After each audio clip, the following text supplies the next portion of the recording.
ஓம் கணேசாய நமக. பணி வளர்ந்த வணக்கத்துடன் உங்கள் யோகா விஜய்.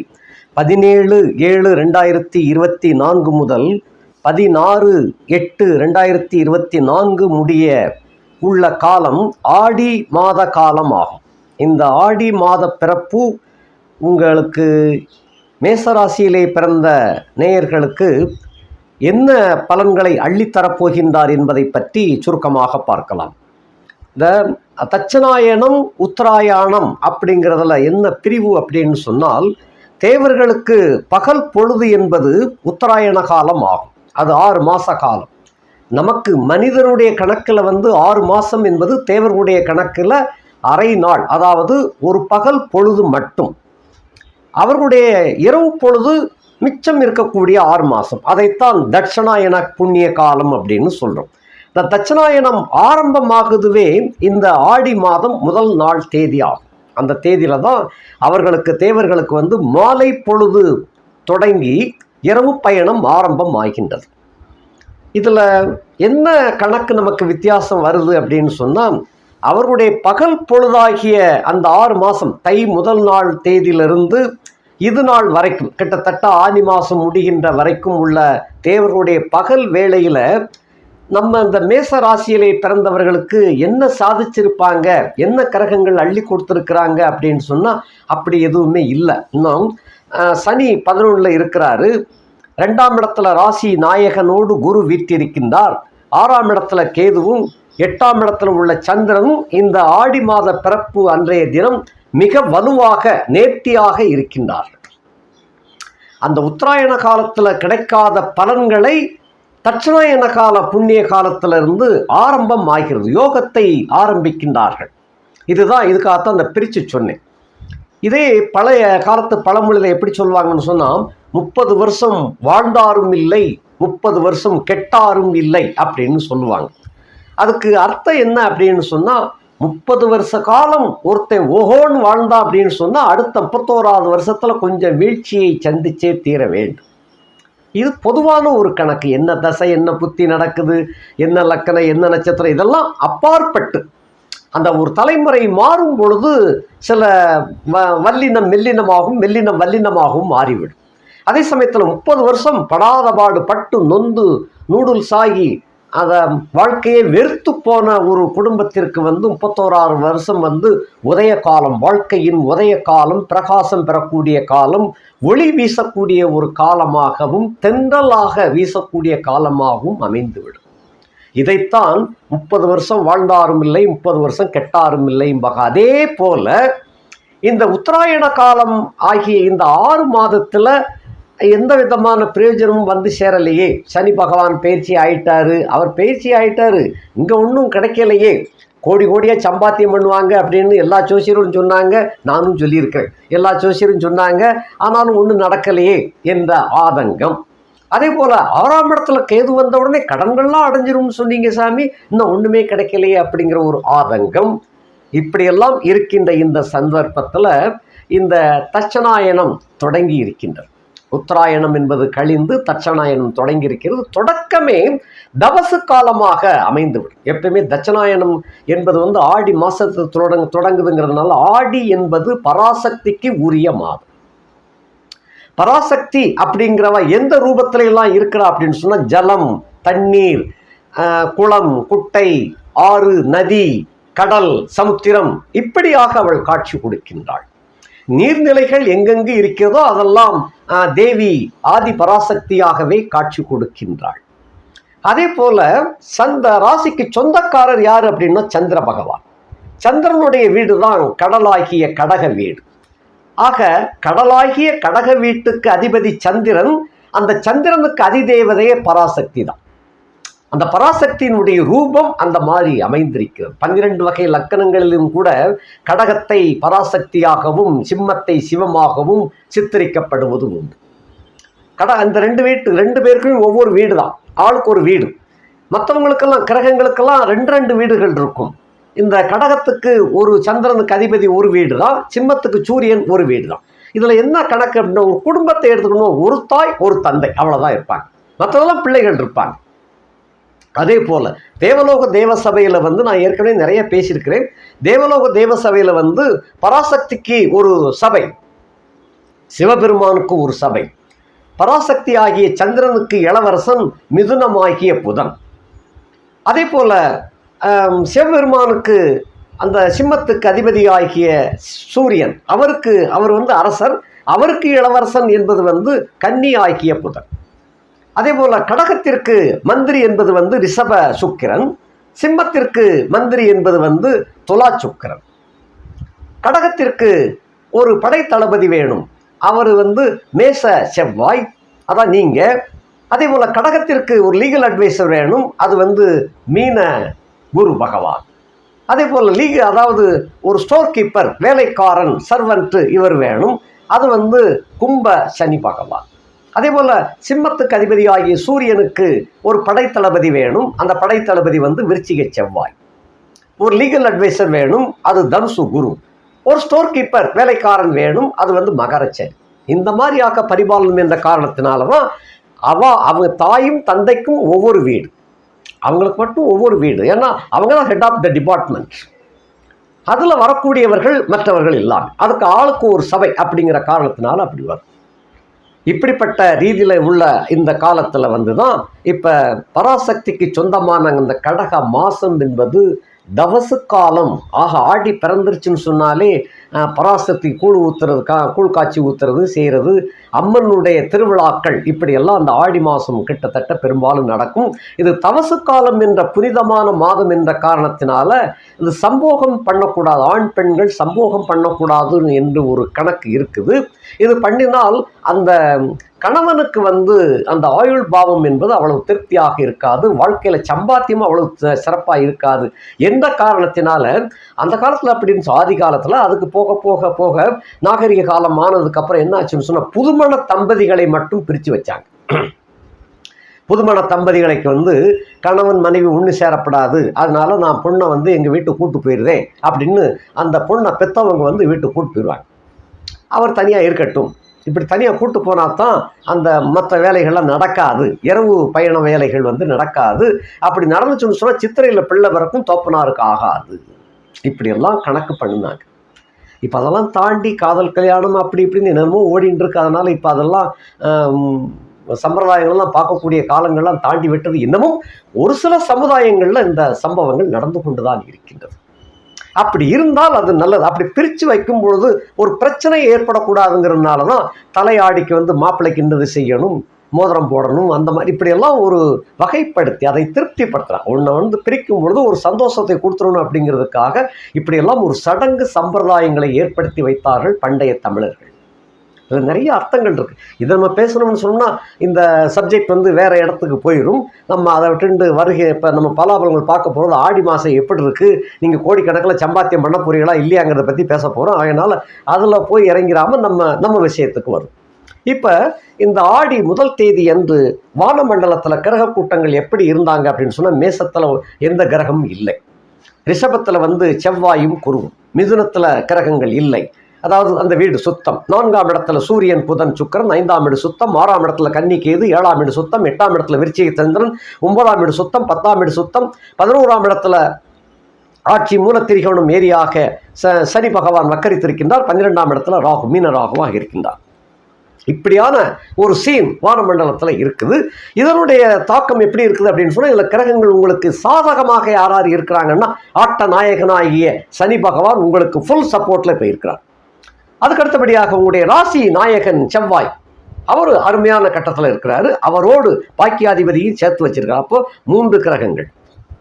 அடுத்தபடியாக சந்திரன், அவர் வந்து 4க்கு அதிபதியாகிய சந்திரன் வளர்பிறையாகி நீச்ச பங்க ராஜயோகத்தில் 8ஆம் இடத்துல போய் ஒளிஞ்சிருக்கிறதுனால அவரும் வலுவாக இருக்கின்றார். அடுத்தபடியாக 6ஆம் இடத்துல அமர்ந்திருக்கின்ற கேது, கன்னி கேது, இவரும் உங்களுக்கு ஃபுல் சப்போர்ட்டாக இருக்கின்றார். ஆக 2, 3, 4, 5 கிரகங்கள் மிக மிக அருமையாக உங்களுக்கு வாய்ப்பாக அமைய பெற்ற காரணத்தினாலே உண்மையாக இந்த ஆடி மாசத்துல முதல் கோடீஸ்வரனாக கூடிய ஒரு யோகாதிபதியை இந்த மேசராசியில பிறந்தவங்க தான். ஆக அந்த அளவுக்கு ஃபுல் சப்போர்ட்டோட 5 ஆதிக்க கிரகங்கள் உங்களுக்கு முழு வலிமையோடு காணப்படுகின்ற காரணத்தினால உங்களுடைய அமைப்பு எதிர்பார்த்து காத்திருந்தவர்களுக்கு 11ஆம் இடத்துல சனி வந்துச்சுன்னு சொன்னா அப்பேற்பட்ட யோகம் வரும் என்று எதிர்பார்த்து காத்து கொண்டிருந்தவர்களுக்கு இந்த மாதத்தில் இருந்து அந்த யோகம் ஸ்டார்ட் ஆகுது, ஆரம்பம் ஆகின்றது. ஆக நீங்கள் இப்பொழுது எடுத்து வைக்கின்ற ஒவ்வொரு அடியும் உங்களுக்கு பலத்த யோகத்தை கொண்டு வந்து சேர்க்கும் என்று நிறைவாக அந்த கிரகங்கள் கூறுகின்றார். இப்ப வரிசையாக நாம பார்க்கலாம். மேசத்திற்கு அதிபதியாகிய ராசி நாயகன் செவ்வாய் 2ஆம் இடத்திலே அமர்ந்திருக்கின்றார். ஆக 2ஆம் இடத்திலே அமர்ந்திருந்தால் தனம் பெருகும். தன வீட்டில் இருக்கிறாரு, தனம் பெருகும். குடும்ப அமைப்பு குடும்பத்திலே இருக்கின்ற காரணத்தினாலே குடும்பம் கலகலப்பாக இருக்கக்கூடிய ஒரு வாய்ப்பு. அவரோடு குருவும் சேர்ந்து காணப்படுகின்றார். 9 பாக்கியாதிபதி குருவும் சேர்ந்து இருக்கின்ற காரணத்தினால பருத்தி புடவையா காய்ச்சி புடவை கையில கிடைச்சது போல், இதை வேற மாதிரி சொல்லுவாங்க, சர்க்கரை பந்தலிலே தேன்மாறி பொழிந்தது போல் என்று சொல்லுவார். அப்படிப்பட்ட யோகம் இந்த ஆடி மாதத்திலே தொடங்குகின்றது. ஆடி என்பது பராசக்திக்கு சொந்தமான மாதம், அதுல தொடங்குகின்றது. பராசக்தியே உங்களுக்கு அள்ளி கொடுக்க போகின்றாள். செவ்வாயும் குருவும் குரு மங்கள யோகம் என்ற நிலையிலே அவர்கள் 2ஆம் இடத்துல போய் இருக்கின்றார்கள். ஆகையினாலே தன வரவு தங்கு தடையின்றி கிடைக்கும். தன வரவு கிடைத்து விட்டால் குடும்ப முன்னேற்றம் இயற்கையாகவே ஆரம்பம் ஆகிவிடும். சொல் வாக்கு பலிக்கும். அதே போல உங்கள் சொல்லுக்கு சமுதாயத்திலே உயர்ந்த மரியாதை அந்தஸ்து கிடைக்கும். வீடு கொடுத்த சுக்கிரன் 4ஆம் இடத்திலே இருக்கின்றார்.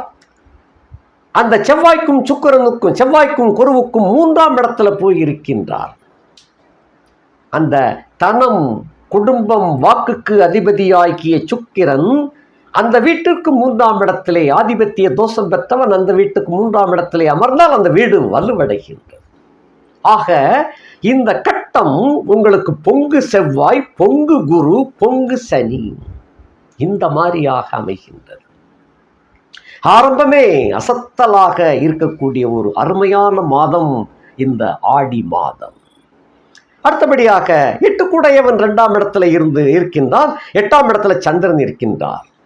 உங்களுடைய ராசியும் ராசி அதிபதியும் சம்பந்தப்படுகின்றார்கள் 8ஆம் வீட்டோனோடு. அதோடு 4 கூடையவனும் சம்பந்தப்பட்டு, அதாவது 4 கூடையவன் வளர்பிறை சந்திரன், அவர் 8ஆம் இடத்துல மறைந்தால் யோகம். அதோடு நீசம் அடைந்து விட்டார், அப்ப யோகத்தை தடை செய்துவிடும். நீச்ச பங்க ராஜயோகம் பெற்றுவிட்ட காரணத்தினாலே அடிச்சு தோச்சு புழிஞ்செடுத்தது போல உங்களுக்கு யோகங்கள் தொடர்ந்து வந்து கொண்டே இருக்கக்கூடிய கட்டம்.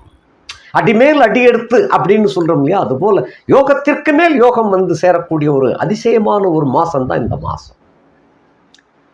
பள்ளி கல்வி கல்லூரி அந்த பட்ட படிப்பு சம்பந்தப்பட்ட வகையில மிகவும் அருமையான ரிசல்ட் இந்த மாதத்தில் கிடைக்கும்.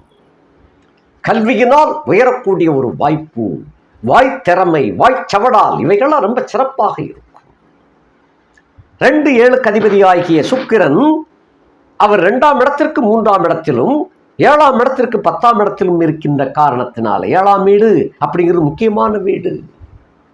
Life partner, business partners, friends என்று சொல்லக்கூடிய வாழ்க்கை துணை, பங்கா அதாவது கூட்டாளிகள், நண்பர்கள் என்று சொல்லக்கூடிய அந்த வீட்டுக்கு சொந்தக்காரன் அந்த வீட்டுக்கு 10ஆம் இடத்துல இருக்கின்றார்.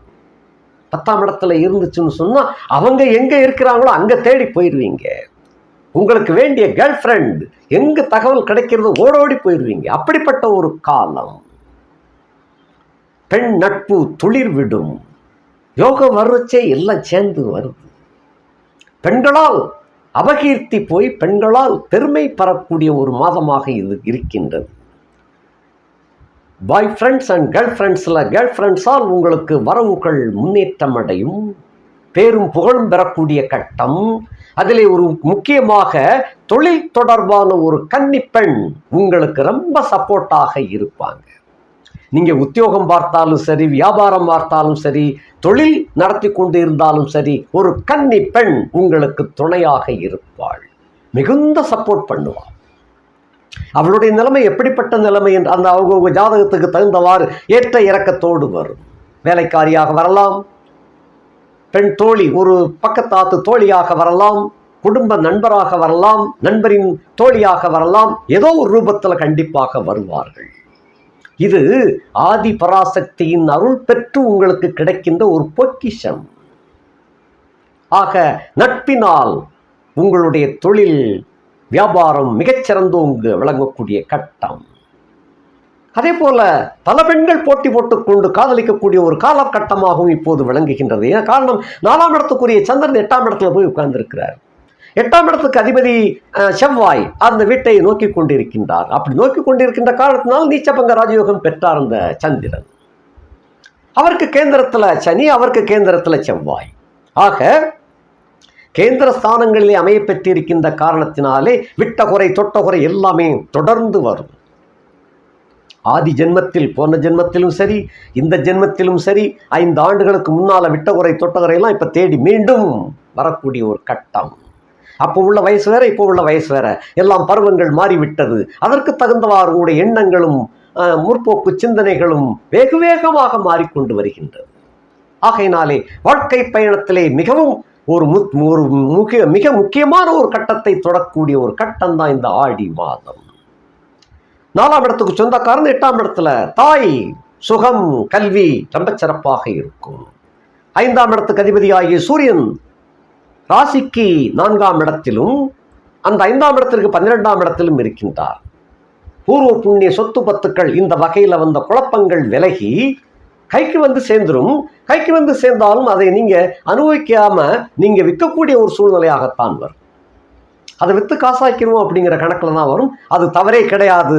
இந்த மேசத்திற்கு அதிபதி பெரும்பாலும் உங்களுடைய கருத்துக்கள் என்னன்னு சொன்ன அந்த அண்ணன் தம்பி வகைகளில் வந்து ரொம்ப பாசத்தை பொழிஞ்சு தள்ளுவீங்க. அவங்க உங்களுக்கு விரோதமாக நடந்தாலும் கூட அந்த பாசத்தெல்லாம் அப்படி அந்த ஆத்துக்காரிக்கு தெரியாமல், உங்களுடைய குடும்பத்துக்கு தெரியாமல் அப்படி பாசத்தை பொங்கி வழிஞ்சு கொட்டிக்கிட்டே இருப்பீங்க. என்னன்னு சொன்னால் இந்த உறவெல்லாம் கிடைக்காது அப்படிங்கிற ஒரு எண்ணம் போல் உங்களுடைய செயல்பாடுகள் எப்பயுமே இருக்கும். மேசத்தில் பிறந்தாச்சுனாலே அண்ணன் தம்பிக்கு செஞ்சே பாழா போகக்கூடிய ஒரு கூட்டங்கள்லாம் இருக்குது மேசராசியில் பிறந்தவங்க. இந்த மாதிரிலாம் இருக்குது. இந்த கட்டத்தில் அந்த ஒரு பெண், கன்னிப்பெண் கிராஸ் ஆகிறா பாருங்க, உங்களுக்கு எல்லாத்தையும் உணர்த்தக்கூடிய கட்டம் வரும். ஏனென்றால் 3 6 குடையவன் 4ஆம் இடத்துல அந்த உடன்பிறப்புகளால் சில சிரமங்கள் செலவுகள் எல்லாம் வந்து சேரும். அதை முறியடிக்கக்கூடிய வகையிலே கன்னிப்பெண் கிராஸ் பண்ணி உங்களுக்கு எல்லாவற்றையும் விளங்கக்கூடிய வகையிலும் உங்களுடைய வாழ்க்கையை முன்னேற்றக்கூடிய வகையிலும் வந்து சேருகின்றாள். அடுத்தபடியாக கடன்கள் கட்டுக்குள் இருக்கும். 6ஆம் இடத்துல கேது, 6ஆம் இடத்தை குரு பார்த்துருக்கின்ற காரணத்தினால வரக்கூடிய வருமானங்கள் எக்கச்சக்கம், செலவுகள் சுருங்குது. ஆக செலவுக்கு மீறிய வரவுகள், கோடிக்கணக்கான சம்பாத்தியங்கள் வருகின்ற கட்டத்தில் கடன் எதுக்கு வச்சிருப்பாங்க, கடன்கள்லாம் அடைக்கக்கூடிய கட்டம் வந்து விட்டது. இதைத்தான் எதிர்பார்த்துக்கிட்டு இருந்தீங்க. கடன் எக்கச்சக்கமாக இருக்கு, இப்படி இல்லை நான் எப்படி ஓட்டுறது செய்கிறது, சனி இந்தா வருது அந்த வருதுன்னு கொடுக்க போகிறான்னு சொன்னாங்க, ஒன்றும் காணுமே அப்படின்னு எதிர்பார்த்து ஏங்கி கொண்டிருந்தவர்களுக்கு இந்த ஆடி மாதத்துல இருந்து ஸ்டார்ட் ஆகுது. இனி போக போக ஒவ்வொரு மாதமும் இனி நீங்கள் கோடீஸ்வரன் ஆகக்கூடிய ஒரு வாய்ப்பை கொண்டு வந்து சேர்த்து கொண்டே இருக்கும். வழக்கு வம்பு தும்புகள் தீர்ந்துவிடும். அதே போல் கடன் காட்சிகள் அடைந்துவிடும். நோய் நொடிகள் இருந்தாலும் படிப்படியாக விலகிவிடும். 9 12 அதிபதி ஆகிய குரு பகவான் அவர் 2ஆம் இடத்துல ராசி நாயகனோடு சேர்ந்து காணப்படுகின்றார். ஆகையினால இதெல்லாம் மிக முக்கியமான ஒரு கட்டம். சந்திரமங்கல யோகம், குருச்சந்திர யோகம், குருமங்கள யோகம், கஜகேசரி யோகம் எல்லாம் சேர்ந்து இருக்கக்கூடிய இந்த கட்டம் தான் ஆடி மாதம். പക്ഷേ இந்த ஆடி மாதத்தில் நீங்கள் கொஞ்சம் தவசு, அதாவது இறைவனுக்கு மாலை போட்டு இருப்பாங்க இல்லையா 48 நாள் விரதம் ஐயப்பனுக்கு, அது போல அந்த ஒரு தவ வாழ்க்கையாக நீங்கள் மேற்கொண்டீர்களே ஆனால் அனைத்தும் அதிசயிக்கத்தக்க வகையிலே முன்னேற்றங்கள் ஸ்டார்ட் ஆகி ஓடிக்கொண்டிருக்கும். பொருள் ஐஸ்வர்யங்கள் உங்களை தேடி வரும். ஆடி மாசத்துல மட்டும் உணர்ச்சிகளை கொஞ்சம் கட்டுப்படுத்தி கொண்டு இந்த தவசு காலம், ஆதியின் சக்தியின் தவசு காலம் என்ற காரணத்தினால மற்ற எல்லாவற்றையும் செயல்படுத்துங்கள். அந்த முக்கியமான அந்த தாம்பத்தியம், இல்லறம் என்பதை கொஞ்சம் ஒதுக்கி வச்சு, அதே போல செவ்வாயும் வெள்ளிக்கிழமையும் கண்டிப்பாக அம்மனை வழிபடுங்கள். உங்களுக்கு உங்கள் வீட்டுக்கு அருகாமையில் உள்ள ஒரு அம்மன் கோயிலுக்கு போய் சேவிச்சாலே போதும். செவ்வாயும் வெள்ளியும் தொடர்ந்து போயிட்டு வாங்க. மற்ற கிழமைகளில் நீங்கள் தவம் இருந்தது போலவே இருங்கள். இந்த ஆடி மாதத்தில் உங்களுக்கு பிறக்கின்ற கட்டம் பல கோடிகளை சம்பாத்தியம் பண்ணக்கூடிய ஒரு அடித்தளம் இடக்கூடிய ஒரு மாதம். மல்டி மில்லியனராகவே ஆகி விடுவீங்க. 11ஆம் இடத்துலேருந்து 12க்கு போகிறதுக்குள்ள மல்டி மில்லியனார் அப்படிங்கிற ஒரு பேரை கொண்டு வந்து சேர்த்து விடும் உங்களுக்கு. அப்படிப்பட்ட அருமையான மாதம் ஆரம்பம் ஆகின்றது. இதில் நீங்கள் பயன்படுத்தக்கூடிய வகையில் உங்களுடைய கோடிக்கணக்கான சம்பாத்தியங்கள் உங்களை தேடி வரும். 10, 11க்கு அதிபதியாகிய சனி பகவான் உங்களுக்கு 11ஆம் இடத்திலே ஆட்சி மூல திரிகோணமாகி வக்கரகதியிலே இருக்கின்ற காரணத்தினால் சால பலத்தோடு இருக்கின்றார். ஆகையினாலே உங்களை நிச்சயமாக கோடீஸ்வரன் ஆக்கியே தீர வேண்டும் என்று கங்கணம் கட்டி கொண்டு இந்த 5 கிரகங்களும் வேலை செய்ய போறாங்க. முதல் கிரகம் உங்கள் ராசி நாயகன், 2வது கிரகம் குருவும் சனி, அடுத்து சந்திர பகவான், இறுதியாக கேது. ஆக 5 கிரகங்களும் உங்களை வல்லிய கோடீஸ்வரனாக ஆக்கக்கூடிய ஒரு திண்ணத்தில் அவங்க திட்டம் போட்டு வேலை செய்ய போறாங்க. இதில் ஒரு முக்கியமான ஒரு கருத்து, இந்த மேச ராசியில் பிறந்தவர்களுக்கு அஸ்வினி நட்சத்திரத்தில் பிறந்த நபர்கள், அதாவது மேசத்தில் அந்த அஸ்வினி வரும், அந்த அஸ்வினிலே பிறந்தவர்களுக்கு 5ஆம் தசையாக செவ்வாய் தசை நடந்து கொண்டு இருக்குமேயானால் அதுவும் யோகமாகத்தான் இருக்கும். இருப்பினும் அவர்கள் சின்ன சின்ன இடையூறுகள் வந்து சேரக்கூடியதாகவும் இருக்கும். அதை உங்கள் ஜாதகத்தை, சுய ஜாதகத்தை நீங்கள் செக் பண்ணிக்கங்க. என்ன லக்கணம், என்ன தசை இப்பொழுது ஓடிக்கொண்டு இருக்கிறது, செவ்வாய் தசை ஓடிக்கொண்டு இருக்குமேயானால் அதற்குரிய சில சின்ன பரிகாரத்தை செய்து கொண்டீர்களே ஆனால் உங்களுடைய சக்கரவர்த்தி யோகம் என்பது எந்த தடையும் இல்லாமல் மிகச்சிறப்பாக நடந்தேறும். பல கோடிகளுக்கு சொந்தக்காரராக போகின்றீர்கள். வீடு, மாடு, தோட்டம், துறவு, பசு, பால் பாக்கியம், மாலடிமை, பணியாட்கள் புடைசூழ பெரிய சக்கரவர்த்தியாக மிளிரக்கூடிய ஒரு வாய்ப்பை கொண்டு வந்து சேர்த்திருக்கின்றது இந்த ஆடி மாதம். பயன்படுத்திக் கொள்ளுங்கள். நன்றி, வணக்கம்.